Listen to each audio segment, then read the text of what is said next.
दोस्तों, आज का जो दौर है वहां साइंस का है, टेक्नोलॉजी का है।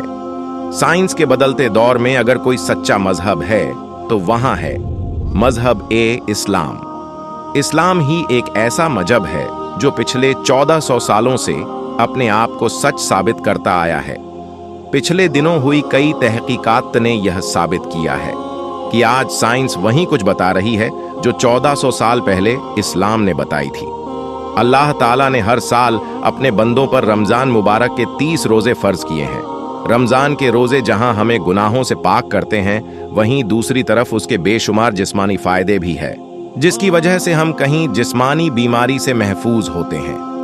हाल ही में एक रिसर्च के मुताबिक अगर हम रमजान के 30 रोजों का एहतमाम करते हैं तो हमारे शरीर में से हार्ट अटैक, दिमागी बीमारी, कैंसर जैसी बड़ी बीमारियों के होने के चांस बहुत कम हो जाते हैं।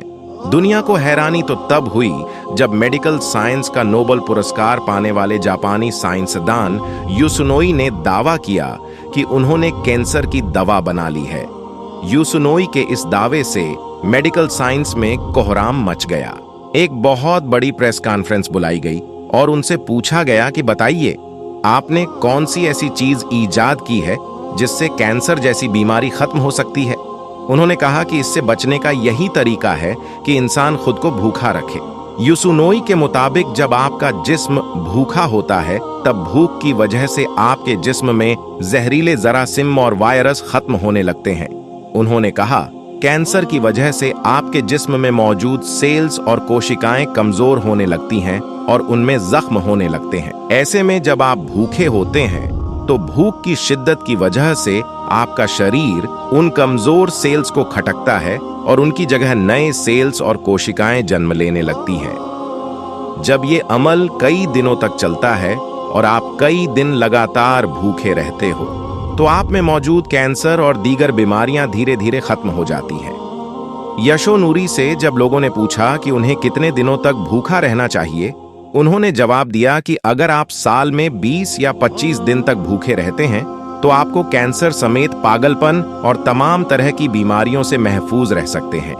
यशोनूरी की खोज के बाद मेडिकल साइंस ने उन्हें सबसे बड़ा अवार्ड नोबेल पुरस्कार दिया। लेकिन नाजरीन, इस्लाम ने तो आज से 1400 साल पहले सब मुसलमानों पर 30 दिन के रोजे रखना फर्ज करार दिए थे। हे हमारे प्यारे रब्बी करीम, हमें इस तहकीक के बाद समझ आया कि मोमिन पर रोजे फर्ज क्यों हुए।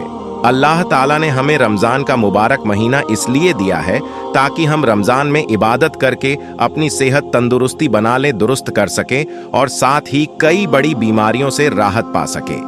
लेकिन अफसोस है आज के मुसलमान पर, वह ये कहकर रोजे को छोड़ देते हैं कि इससे हमारी सेहत तंदुरुस्ती खराब हो जाएगी, हम कमजोर हो जाएंगे। कुछ लोग तो यहाँ भी कहते हैं कि जिसके घर खाने पीने को नहीं होता है वहां रखे रोजे। नहीं मेरे दोस्तों, रोजा सिर्फ खाने पीने या भूखे रहने का नाम नहीं है, बल्कि रोजा तो हमें नाफसानी ख्वाहिशें पूरा करने से रोकता है। रोजा हमारे लिए जहन्नम से बचने का जरिया है। इसका बदला हमें अल्लाह खुद देगा। अल्लाह हम सबको रमजान के रोजे रखने की तौफीक दे।